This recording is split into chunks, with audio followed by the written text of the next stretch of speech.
Why positionless basketball is perfect for Vandy? Well, let's go, and I'll tell you why. Let's get it. Buckle up.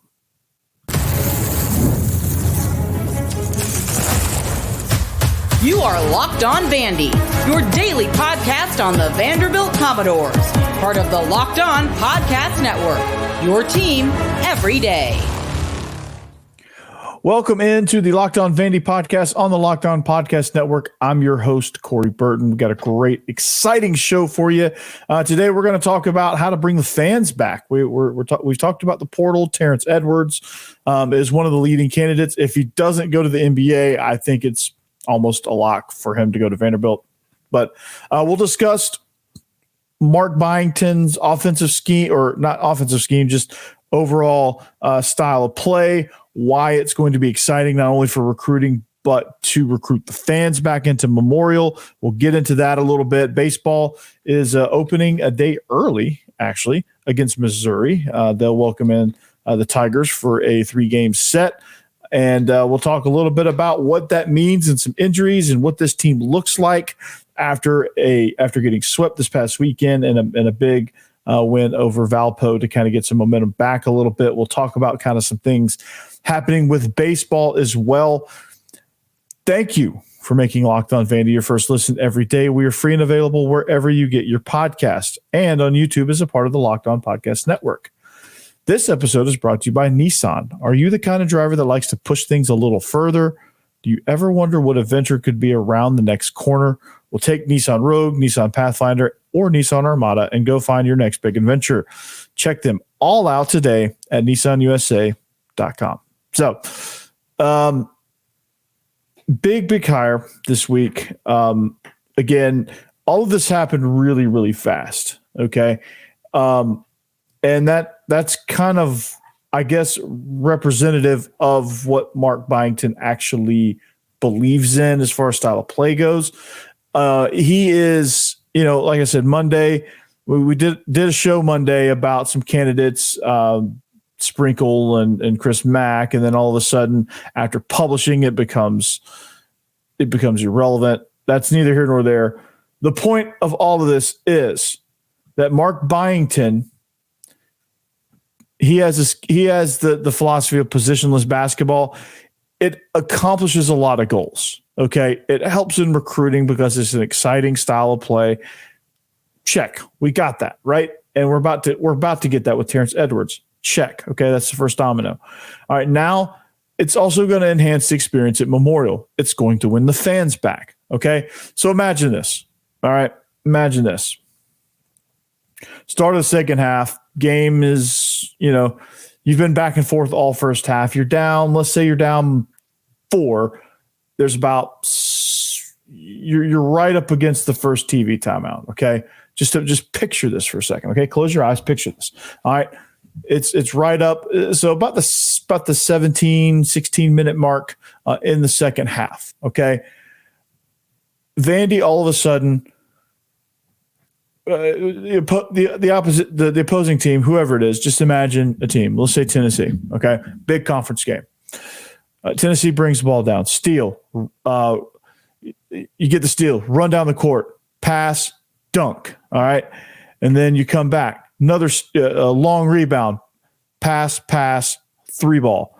Next thing you know, you do that a few more times, and the last one is an emphatic dunk to cap off a 12-0 run.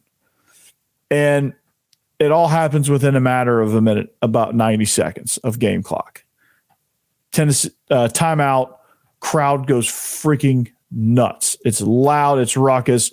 Vanderbilt ends up winning the game because they grab momentum. Okay, imagine that scenario. Now,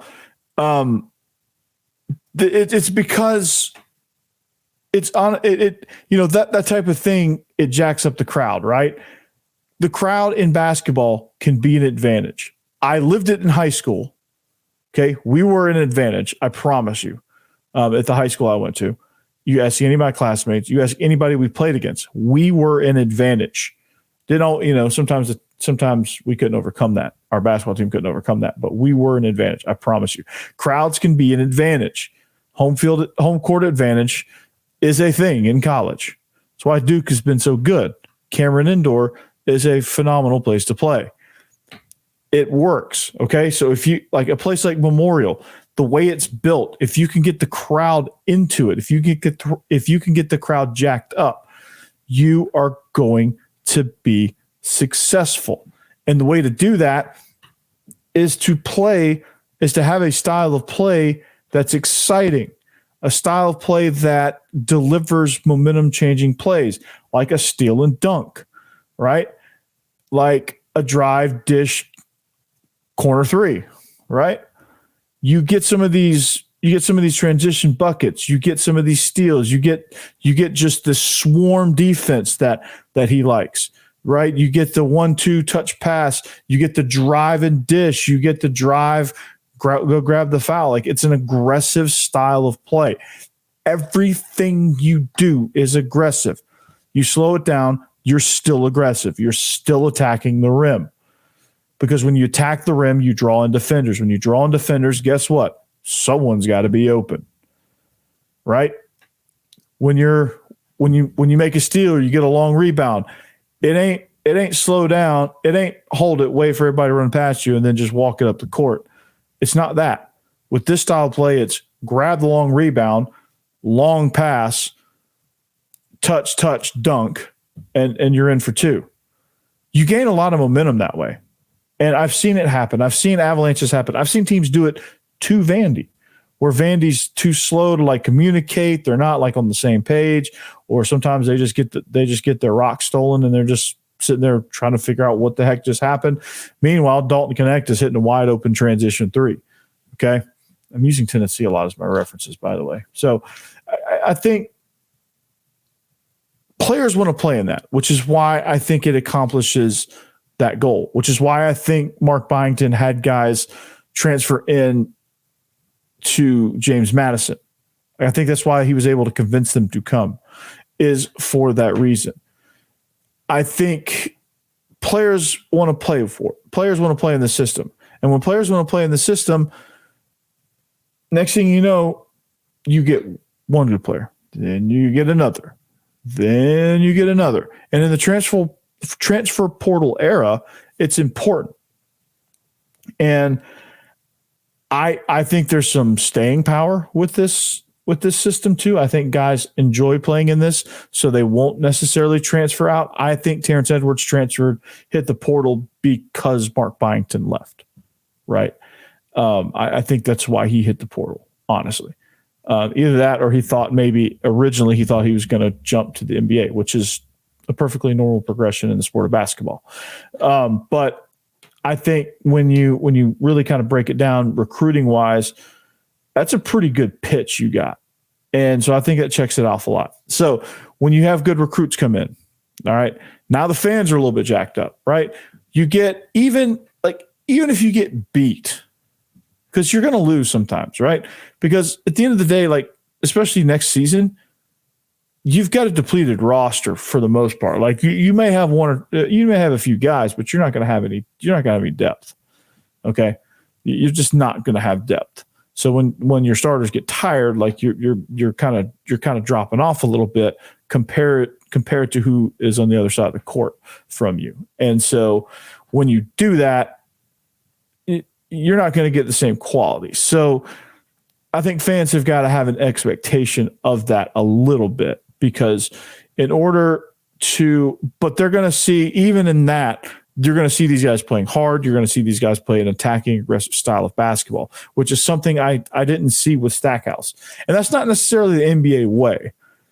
It's not necessarily attack. It's pick your spots, launch threes, and just kind of a really slow and methodical style of basketball, which is paint dryingly boring. So fans aren't interested. And when you're boring and you're bad, that's a recipe for disaster. Okay.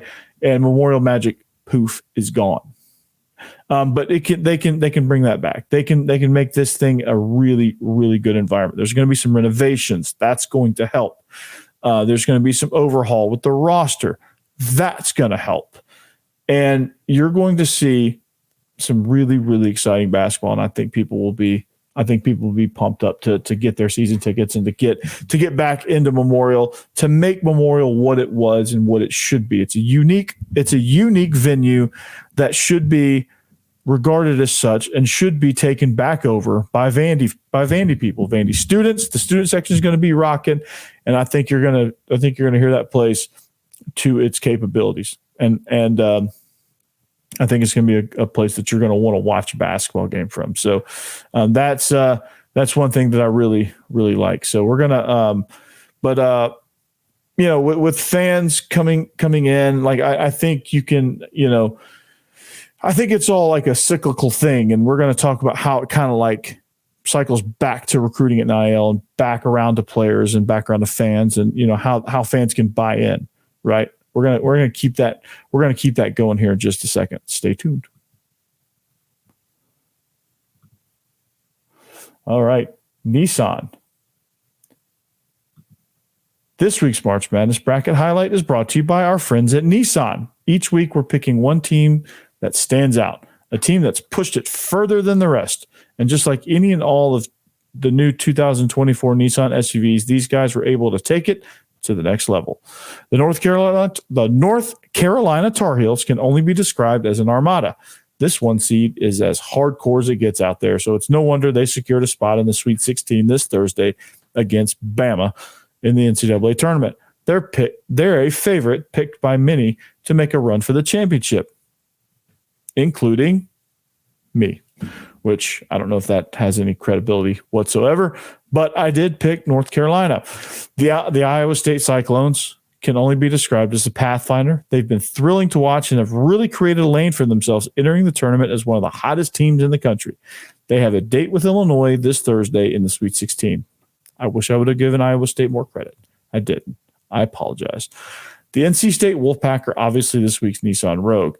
The team absolutely surprised us with all with a powerful performance in their first two games in the tournament. Wins over Texas Tech and Oakland have set them up to play Marquette in the Sweet 16. They say win life, go Rogue, and that's exactly what the Wolfpack have done here. So take the Nissan Rogue, take the Nissan Pathfinder or Nissan Armada, and go find your next big adventure. Shop NissanUSA.com.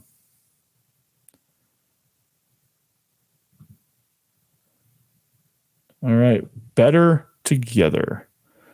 Yes. Do you like the thrill of daily fantasy sports? Well, is your bracket already busted? Are you tired of that old daily fantasy grind? Like, it's old school. Do you like it still? Do you like making a roster, crossing your fingers and hoping for the best, or that last leg of your pick'em entry? Does it make you feel good when you lose? Well, I'm going to introduce you to Bettor Together. It's the first cooperative daily fantasy platform where teamwork triumphs talent and you can play with your friends, not against them. So pick more or less on real-time player stats. Strategize with your partner to boost your odds and climb the leaderboard together. So grab a friend and join this social DFS movement. So it's a fun game. It's something that you can high five your friend with and or give them a call or FaceTime or whatever and give them the biggest attaboy as you can. So you should sign up now. You should ask all your friends, all your friends, all your people at work, everybody to mention Bettor Together and make sure you mention your username, and then also ask them to add you as a friend. So encourage your fan base, right? Whether it's Georgia, Vandy, North Carolina, Tampa Bay Buccaneers, New Orleans Saints, whatever. Ask your team's fan base to show that they're the best players by participating in the Fan Challenge Series for a chance to win real money prizes. You got to see the app for contest details. That's where it is. So download Bettor Together now from the App Store and sign up using promo code LOCKEDON for a chance to win your share of over $1,000 in cash prizes. Remember the code LOCKEDON, because winning alone is fun, but it's better together. See what I did there?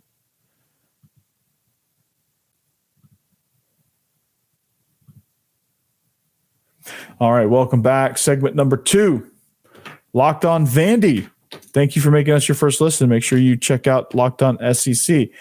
But also, I, for one, am tired of getting yelled at on TV. I know you probably are too. So that's why you should not watch Fox Sports or ESPN on your TV all day. You should not have to turn down the volume with all the yelling. So you should make the switch to Locked On Sports today. It's a free 24/7 sports streaming channel programmed for you every day to bring the biggest stories without all the screaming. Locked On Sports Today brings you can't-miss analysis, opinions, and news, streaming 24/7 on YouTube or the free Amazon Fire TV channels app. It's part of the Locked On Podcast Network, your team every day. So continuing on, it's a cycle, right? This whole notion of exciting basketball, helping recruiting, which helps the fans, which brings in the money, that funds NIL, that funds recruiting, that gets, instead of one recruit, two recruits. Repeat the cycle. Exciting basketball, fan support, big games, big upsets, positionless basketball, puts pressure on teams, brings in more money, NIL.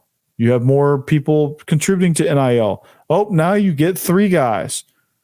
Now you have a full roster. Now you have 5 guys that are playing at a national championship level. Now you go deep into the SEC tournament. Now you're a 6 seed in the NCAA tournament, right? You just won the NIT like Georgia's about to do. Now you're starting to go upwards a little bit. Okay, it's a circle, it's a cycle, right? So that's why I think this is a good hire, because I think it's a perfect fit, right? And I think that's why it's a good hire. I'm not saying Mark Byington's going to be the next Mike Krzyzewski as far as like basketball knowledge. Like, I don't know that he's universally a great coach. Like, I don't know that you can drop him into just any old situation and he would do well. I think he's somebody that thrives in a situation to where you need to rebuild, because his style of play really kind of excites things a little bit. And it really, like, I mean, honestly, I think he probably would do well. He's a good coach. I mean, good coaches do well anywhere, but I think he's probably more so than a lot of people. He's probably very dependent on his situation and where he's at.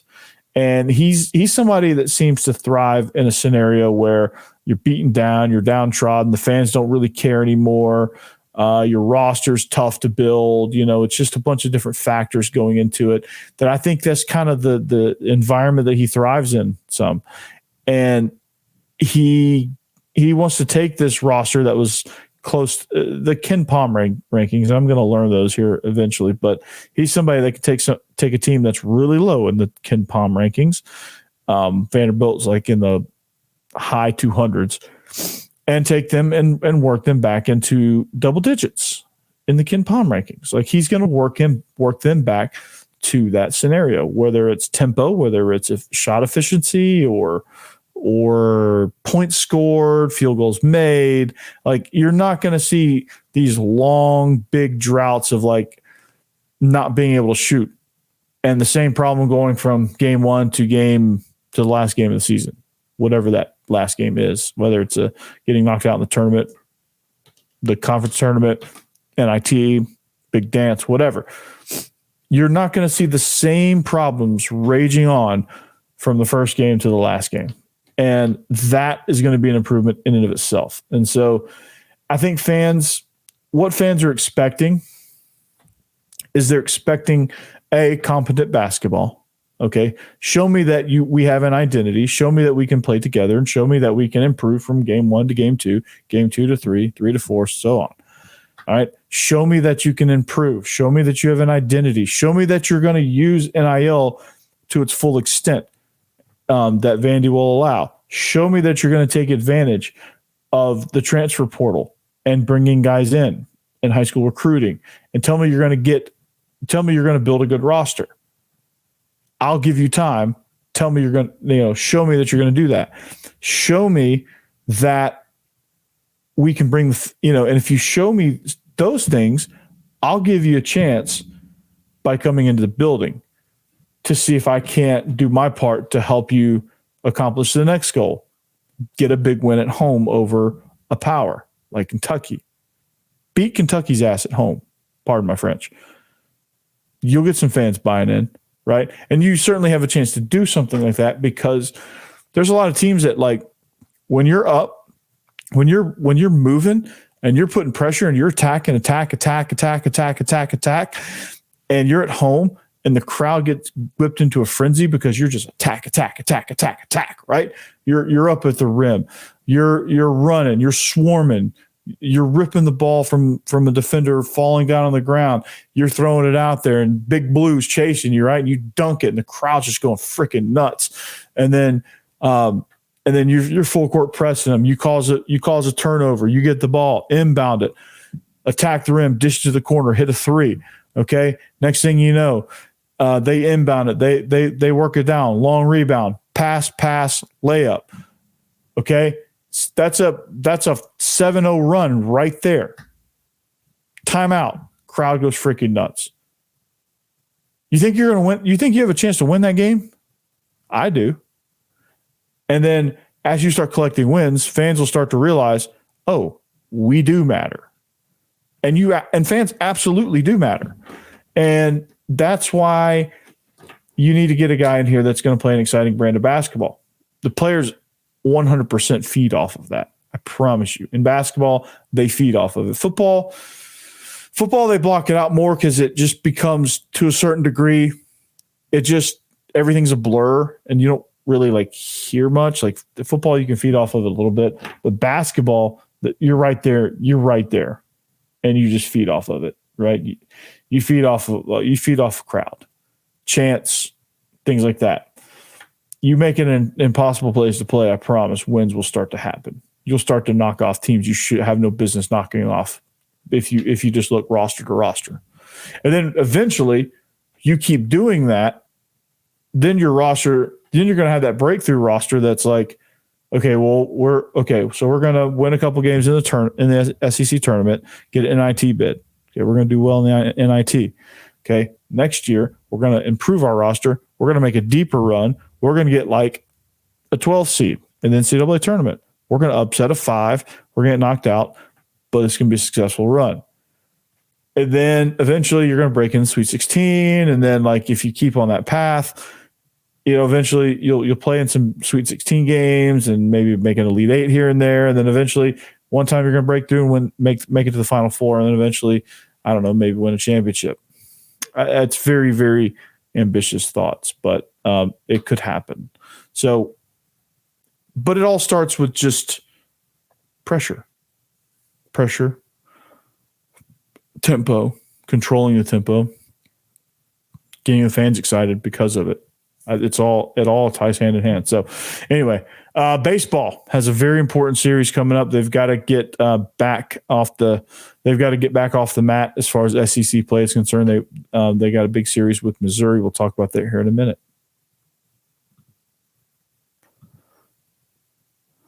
All right, Amazon Fire TV. It's truly fire. So Fire TV is your destination for all sports, live games, highlights to in-depth analysis. Fire TV offers amazing viewing experiences with smart TVs, as well as a Fire TV stick that you can plug into your existing TV that provides access to millions of movies, TV episodes, as well as free and live TV. Whether it's the opening weekend for baseball or that college basketball tournament, you're going to want to have a Fire TV. So Fire TV, did you know this? This is cool. Fire TV recently created Fire TV channels to deliver a constant supply of the latest videos from your favorite sports brands, all for free. That includes all of us at Locked On and most of the big pro leagues and college conferences as well. Fire TV channels let you dive into all the game analysis, highlights, and more to keep up to date on all the latest world of sports, March Madness, NBA, MLB, and lots more. Not to mention great news, entertainment, gaming, travel, cooking videos as well. So check out Fire TV channels on Fire TV and Alexa devices. If you haven't checked out Fire TV channels, you should. Trust me on this. To learn more, visit Amazon.com/LockedOnFireTV. And a side note about Amazon and Amazon Prime, the new Roadhouse movie's out. I suggest you watch it as well. That's free shout out there.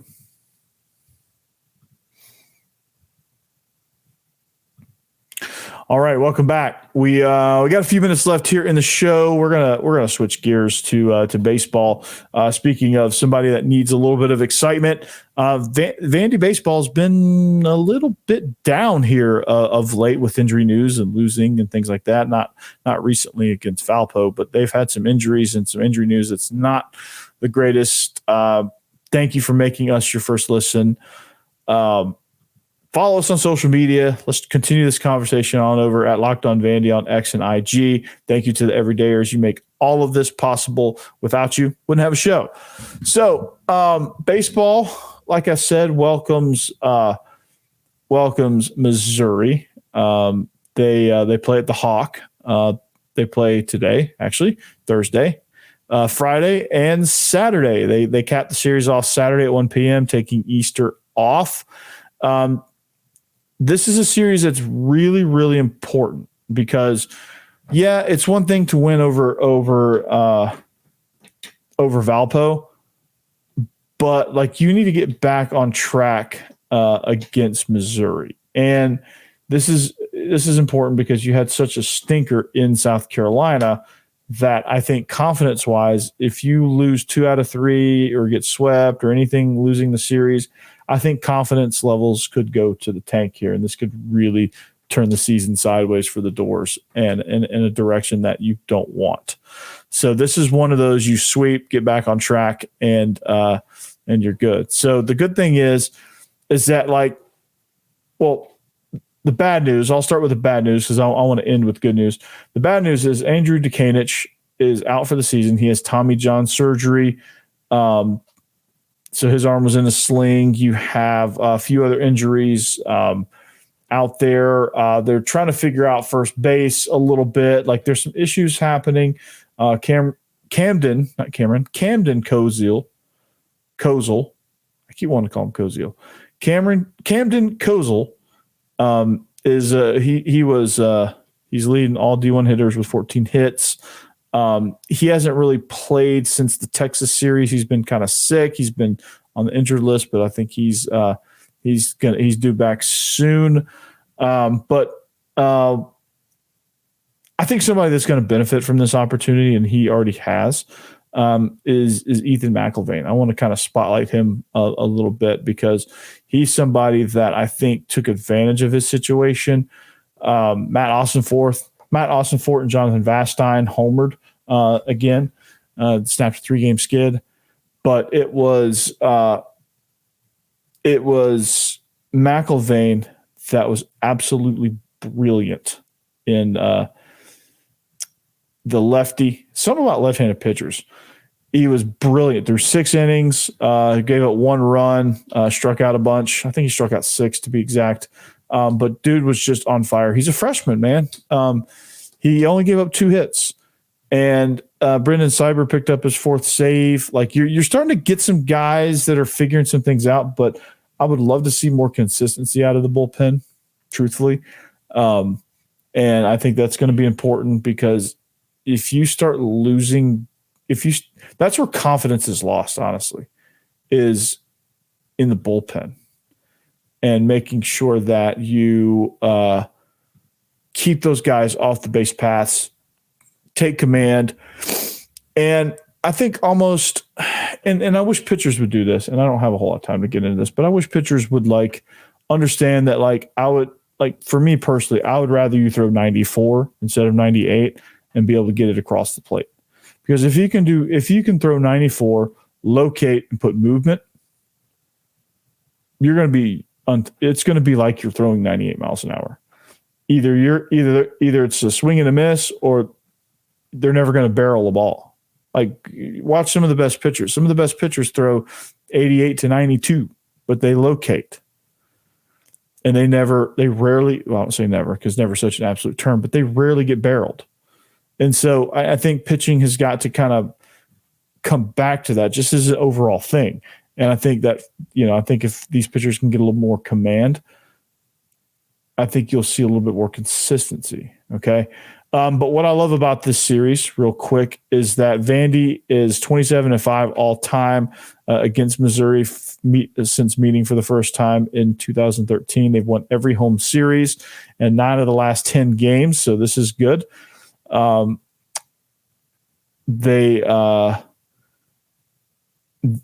won their 11th consecutive home game with a 3-2 victory over Valpo. Jonathan Vastine and Matt Austinfort, as I mentioned, hit homers. Carter Holton has recorded his 200th career strikeout. He's somebody that's going to go, I think the first game one.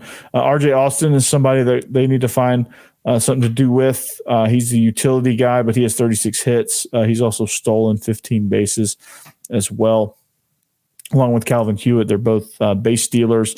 Jacob Humphrey is fast. So if they want to just make some things happen, and again, just kind of going with a theme of like, hey, we're putting pressure on people, they should throw in the fast lineup and just go.